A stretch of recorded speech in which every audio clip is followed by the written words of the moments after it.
తదుపరి కర్కాటక రాశి.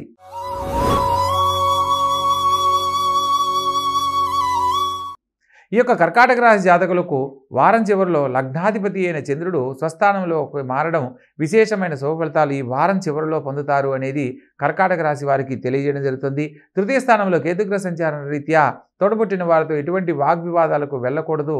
వారితో సఖ్యతగా ఉండడం వల్ల వారిచ్చే సలహాలు సంప్రదింపులు మీ యొక్క భవిష్యత్తుకు సంబంధించి తీసుకునే నిర్ణయాలలో చక్కని అనుకూలతను ఏర్పాటు చేస్తుంది. షష్టమ స్థానంలో బుధుడు, శుక్రుడు మరియు కుజగ్రహ సంచారం చేత శత్రు రుణ రోగాలకి స్వస్థానం 6వ స్థానం అంటారు. కాబట్టి ఈ వారం ఎటువంటి నూతన కార్యక్రమాలను చేపట్టకూడదన్న సత్యాన్ని తెలుసుకొని నడుచుకోవాలి. ప్రత్యేకంగా సప్తమ స్థానంలో రవిగ్రహ సంచారం, ద్వితీయాధిపతి అయిన రవి సప్తమంలో సంచరిస్తున్న కారణంగా ముఖ్యమైన విషయాలలో ఆచితూచి వ్యవహరించాలి. జీవిత భాగస్వామితో వాదోపవాదనలకు వెళ్ళకూడదు. ప్రత్యేకంగా కుటుంబంలో భవిష్యత్తుకు సంబంధించి తీసుకునే నిర్ణయాలకు ఈ వారం చక్కని రూపుదాలుస్తుంది.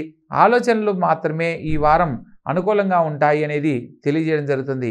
అష్టమ స్థానంలో శని సంచారం జరుగుతున్న కారణంగా గోచార రీత్యా ఆరోగ్య విషయంలో ఎప్పటి నుంచో సమస్యలతో ఇబ్బంది పడుతున్న వారికి వైద్య సలహాలు సంప్రదింపులు ఈ వారం లభించి సంపూర్ణమైన ఆరోగ్యాన్ని పొందడానికి చక్కని శుభవార్తలు వింటారు.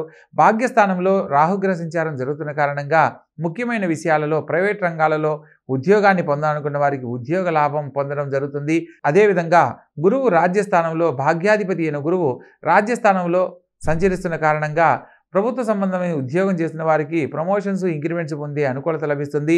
అదేవిధంగా లగ్నాధిపతి అయిన చంద్రుడు లాభంలో సంచరించడం కుటుంబంలో శుభకార్య ప్రయత్నాలకు అవకాశాలను కల్పించబడుతుంది. నూతన కార్యక్రమాలు చేపడతారు. విందు వినోద కార్యక్రమాల్లో పాల్గొనడం జరుగుతుంది. మొత్తం మీద ఈ రాశి వారికి అష్టమ స్థానంలో శని సంచారము జరుగుతున్న కారణంగా ప్రత్యేకంగా శని భగవంతుణ్ణి ఓం శం శనేశ్వరాయ నమః అనే మంత్రాన్ని ప్రతినిత్యం 19 సార్లు, శివపంచాక్షరి మంత్రైన ఓం నమఃశివాయ అనే మంత్రాన్ని 11 సార్లు ప్రతినిత్యము పఠిస్తూ ఉన్నట్లయితే ఆరోగ్యరీత్యా సమస్యలు తొలగిపోతాయి. ముఖ్యమైన వ్యవహారాల్లో ఆటంకాలు తొలగిపోయి ఉన్నతమైన జీవితాన్ని ఈ వారం పొందడానికి అవకాశం ఏర్పడుతుంది.